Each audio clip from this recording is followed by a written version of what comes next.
So yun guys, welcome back sa aking YouTube channel at ngayon ipagpapatuloy natin ang ating Laravel series. Ngayon ang tatalakayin naman natin ay ang course module. So ano pang inaantay natin guys? Code na natin to. Oops, sandali lang. Click mo na yung subscribe bago tayo magsimula. So yun nga guys, kung mapapansin nyo, medyo iba na yung hitsura ng table natin ng students dahil una, pinalitan ko yung card footer, tinanggal ko yung padding at nag-add lang ako ng padding top. Kahit papaano, pumantay naman dito. And then doon naman sa container, pinalitan ko siya, ginawa ko siyang PX5. So padding 5 lang yung nadadagdag sa kanya. Para kahit naman papaano maging isang line o inline tong rows natin dito. Dahil pag binalik ko yan ng container, yan kung makikita nyo, medyo wala sa ayos. Okay? So, dito sa students natin sa navigation, mag-a-add tayo dito ng course dahil yun nga, ang gagawin natin ngayon ay yung course module. So, una natin gagawin ay gagawa tayo ng controller. May control course controller. Yan, then punta tayo sa course controller. Mapapansin nyo, blank lang to siya, no? Dahil wala tayong nilagay na flag na -r. PHP Artisan make control, course controller, resource, and then model course. Okay? So, automatic yan.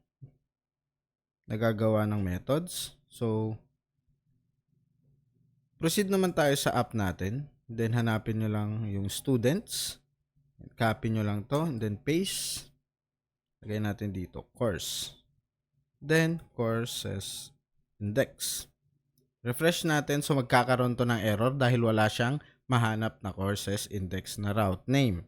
So, proceed naman tayo sa web PHP natin. Add lang tayo dito sa baba ng route resource, courses, and then point natin sa course controller natin. Huwag nyo rin kalimutan na i-import. Then refresh. So, pag click natin tong course, dapat ma-redirect tayo sa blank page. Okay, blank page dahil wala tayong nilagay na logic dito sa index method natin. So, pwede tayo dito mag-die-dump para makita natin na dito talaga siya pumupunta sa index method natin. Okay? Next naman ay gagawa tayo ng view, courses index, and then tatawagin natin yung course, pero nakapaginate siya into 10. Okay? Next, kikreate tayo ng file, yung course index. Yan, sa courses na folder, gagawa tayo ng index. Then, para mapadali tayo, navigate kayo dun sa students index, copy nyo yan, and then paste. Remove nyo lang yung table body, yan, and then yung table head. Okay? Refresh. Undefined variable students. Dahil meron tayo ditong students. And refresh. Then, palitan nyo rin to ng complete list of courses.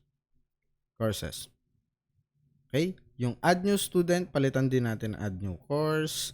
And then, palitan din natin tong route ng courses create. Okay? So, next naman na gagawin natin dito ay i-display natin yung mga course. So, para ma-check natin yung mga columns natin dun sa course table without opening the database natin. So, punta lang tayo sa database and then migration. So, database na folder and then migrations. Or, pwede mo ring i-control and then type create courses.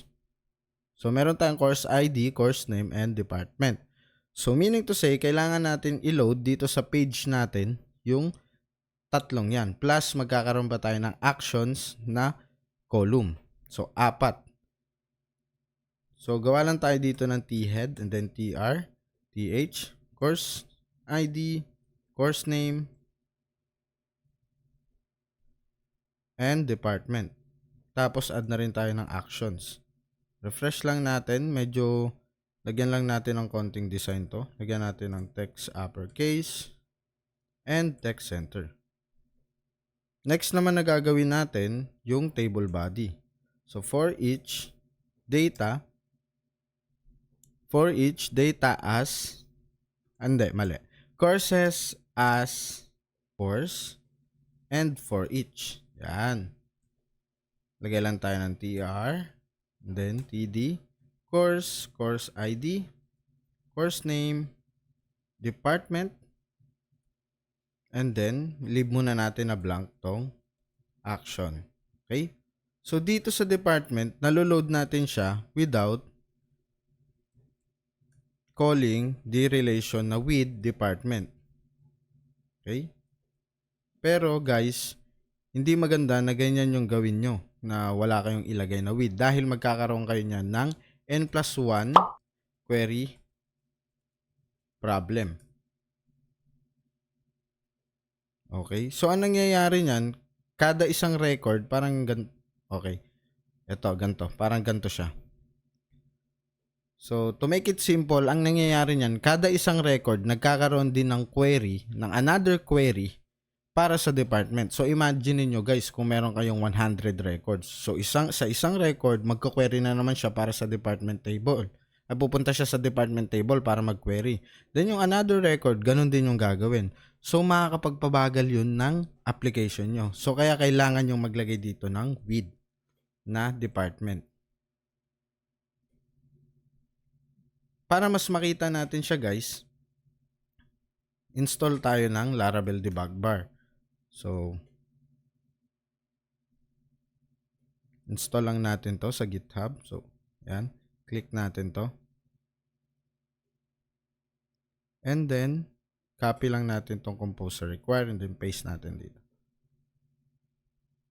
So, mas nakakatulong to para malaman natin kung ilan yung niloload na model, ilan yung query sa page natin, gaano kabilis, ano yung view ng page na to, yung view file ng page na to. So, kaya I suggest bago kayo mag-start sa Laravel project nyo, i-install nyo muna tong Laravel debug bar. Then, kapag i-deploy nyo na sa cloud o sa mga hosting site o kung ano mang gamit nyo, cloud ba o shared host, so tanggalin nyo na lang. Anyways, matatanggal naman kagad to kapag sinunod nyo lang yung Laravel, yung mga instructions sa Laravel deployment. Yan. Kapag in-execute nyo tong composer install, optimize autoloader nodeb, so matatanggal yan dahil ito, ni-install natin siya by deb. Okay? So ipapakita ko sa inyo yung n+1 query problem dito. Okay? Automatic, pag nag-refresh tayo, magkakaroon tayo dito ng bar. Okay? Pansinin nyo guys pag tinanggal ko tong department, ilan yung query? Di ba dumadami? Pero kapag naglagay tayo ng with dito, nagiging 4 na lang yung query natin. So yan yung sinasabi kong n+1 query problem. Tingnan nyo kung ano yung query dito. Ayan, nakabase yan dun sa ID. Diba? Sobrang dami. Nakikita nyo rin dito yung models na render dito sa page, yung view na ginagamit dito sa page na to. Okay? Kung gusto nyo naman tanggalin yung debug bar, punta lang kayo sa env nyo, then sa baba, lagay lang kayo ng debug bar enabled false. Refresh.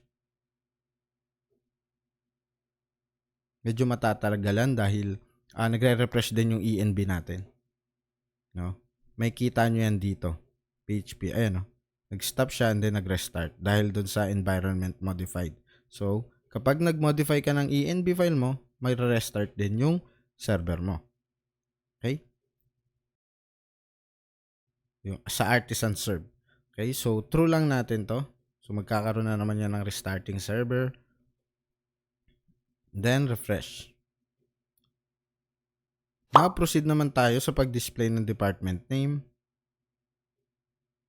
Anyways guys, kung gusto nyong department name lang ang i-display natin dito o yung hugutin natin at hindi na natin kailangan ng created at updated at, pwede tayo ditong mag-colon and then lagay lang natin yung column na gusto nating makuha. kung mapapansin nyo, walang nadi-display dahil kailangan din natin dito kunin yung department ID. Which is yung key na kumokonect dun sa table. Kung mapapansin nyo, pag pumunta tayo sa course model, may kita nyo department ID. Dahil yan yung dalawang key, foreign key and local key na ginagamit para makonect yung dalawang table at yung model sa ORM. Okay? So ngayon makikita natin guys na department ID and department name na lang ang naka-display dito. Access na lang natin yan para ma-display department name. Yan. Next thing na gagawin natin, maglalagay tayo dito ng button. Again, copy na lang din natin yung sa students index. Palitan na lang natin yung mga action. Okay? Courses, edit, and then course ID. Okay? Course ID, courses, destroy. Yan. Okay yan. Refresh, and then center na lang natin tong mga button na to. So, class, text, center. Yan. So, lalagyan muna natin ng logic o ng function itong add new course natin. So, kapag nag-click tayo dun sa button, napupunta tayo sa courses create. Medyo zoom in ko lang tong sa VS Code ko. And then, yan. Zoom in ko lang din. Hindi na siguro kailangan. Then, return view. Courses create. Yan. Meron ba tayong kailangan na model? Meron, yun yung department. So, ang gagawin natin, punta tayo sa students index. Students create. Copy lang din natin yan. Paste natin dito. And then, remove natin yung mga field na hindi naman natin kailangan. Okay?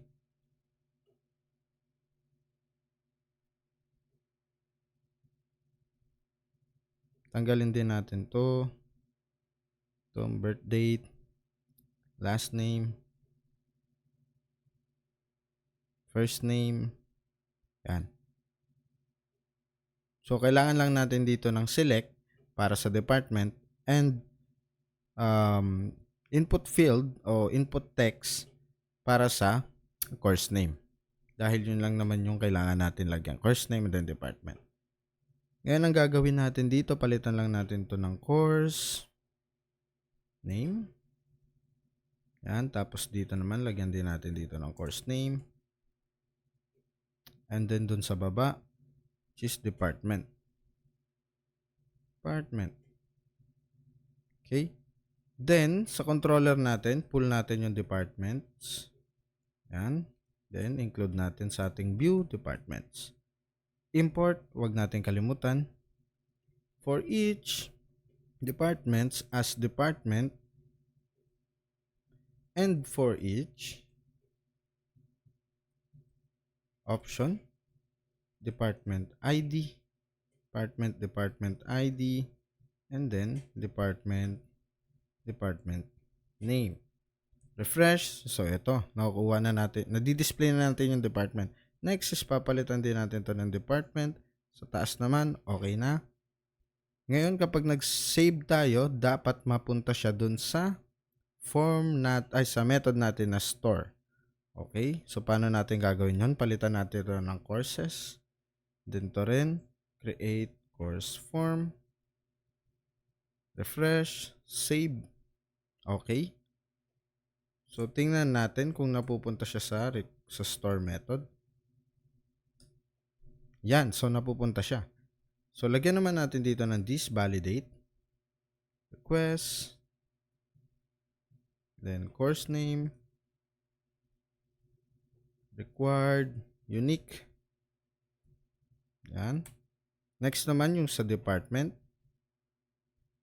Okay. Then, kapag nadidi natin yung request all o nadidi natin to ulit, meaning to say, nakapasa siya sa validation natin. Okay? Refresh. So, nag-redirect. Meaning to say, hindi siya nakapasa at meron na tong may error. So, punta lang tayo sa taas dahil napansin ko, add new student to. Dapat add new course. Yan. Kaya rin kinapi ko yung, kinapi lang natin yung sa students and then students form and then nag-remove lang tayo ng bang field para hindi na tayo mahirapan mag-set up ng error. Okay?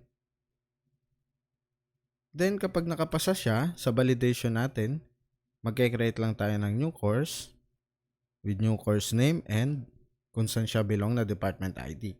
Then, return lang tayo back with success, course created successfully. Okay? So, try natin. BSCS, save. Okay, so ibig sabihin, nagkakaroon ng problema dahil wala siyang dinidisplay dito sa taas eh. Dapat meron siyang i-display, diba? So, check lang natin kung ano yung problema. Pwede nating i-dump dito sa baba yung errors. All. Yan. Department ID field is required. Okay? Dahil yung ginawa natin dito ay department, hindi department ID. So, gagawin natin department. Department ID. Yan.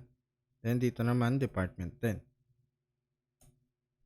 So, another na naman na error. Department ID field is required. Dahil wala tayong mali tayo, na-misspelled natin dito sa value. Okay? BSCS, save. Add course name to fillable property to allow mass assignment on app models course. So, alam na natin kung ano yung dapat natin gawin sa ganyang error. Kailangan lang natin maglagay dito ng protected, fillable, course name, department ID. Hit refresh and then continue. Course ID doesn't have default value. Dahil yung courses natin dito, yung course ID natin ay hindi auto-increment. Meaning to say, dapat nagkakaroon tayo dito ng course ID and then unique ID. So, for the sake of this tutorial, unique ID muna natin yung gagawin natin o UUID. Yan muna yung gagamitin natin. Pero magkakaroon din tayo ng ibang episode na aayusin natin to at a-applyan natin ng foreign key. Okay? Then punta naman tayo ulit dun sa course natin. Add lang tayo ng course ID. Since hindi integer yung ID natin, lagyan natin to ng incrementing false at key type string. Same ng ginawa natin sa student model. Yan. Okay? So, hit refresh, continue. Yan. Course created successfully. So, nagawa na natin yung course. Next naman na gagawin natin is tong edit. Okay? So, kapag kinlik natin yan, same lang sa students. Pag kinlik natin, meron ng default values na dapat lumabas. So, ang gawin natin, copy lang natin yung form natin para sa create. Navigate ka sa course controller, then hanapin natin yung edit na method, return view, courses edit, supply lang natin dito yung course at departments. Okay? Click lang natin to and then create file. Save, paste natin yung kinapin natin dun sa create form ng course. Next, palitan natin tong create course form, edit course form. Palitan natin itong primary ng ng success. Then, lagyan na natin ng default value. Okay? At huwag natin kalimutan, palitan din natin ito ng update at course ID. At override natin yung default yung method na post into put. Lagay naman tayo dito sa course name ng course name. Yan. Then, dito naman sa baba, gawa lang tayo dito ng another logic na all department, course department ID is equal to department ID, then selected. So, meaning to say, kung pareho sila ng department ID. So, refresh lang natin yan. Then, save. So, nagba-blank page dahil napupunta siya dun sa update method. Para makita natin na napupunta talaga, request all, DD, So yan, nakikita natin yung mga values ng form natin. Again, ganun lang din yung gagawin natin. Copy lang natin yung validation. This validate. Balik tayo sa update. Paste natin dito. Yan. Then dito naman sa baba. Then dito sa baba, lalagay natin yung update natin. Pero dito sa unique, kailangan natin itong dagdagan ng course name. And then so dito sa course name natin, kailangan nating ma-validate to, pero mamaya na natin gagawin yan. Kasi ang mangyayari dapat kapag unique tapos same record, pag same record ang gustong mag-update tapos pareho ng value sa course name, dapat ma-okay yun. Hindi dapat magkaroon ng problema na course name has already been taken. Return lang tayo dito. Updated successfully, and then dito naman tayo mag-focus. Ayan, lagay lang tayo dito ng course ID. Then, lagay lang natin dito, comma, course ID. Save. Yan. Course updated successfully. Okay? Balik tayo dun sa course. Yan, makikita natin, BSCS. Palitan natin to ng BSIT. Then, save. Balik tayo sa course. Yan. Okay? So, ang gagawin natin dito, return to route, courses index with, yan, para dun siya mismo sa table, ma-redirect pag nag-update na siya. So, palitan lang natin to ng BSCS. Save. Yan. So, next naman na gagawin natin yung delete method. Pero bago yon, punta muna tayo dun sa courses migration. Add tayo dito ng soft delete. Okay? Punta tayong terminal. Then PHP Artisan migrate fresh seed. Clear natin yan. Refresh. Yan. So, na-explain ko na yung meaning na itong soft delete. So, para sa mga hindi nakakalam, pwede nyo balikan yung previous tutorial para makita nyo kung para saan to.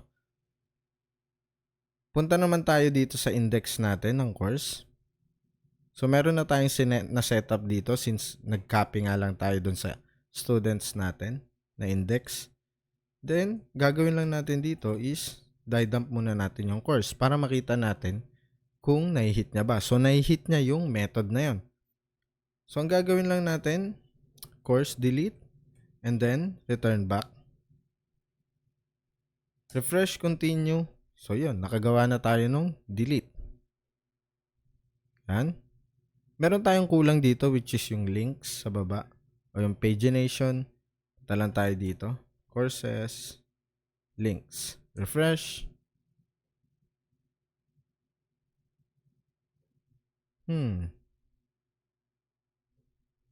About course links. Tingnan natin yung sa students index natin. Students links. Fresh. Gets. Gets ko na.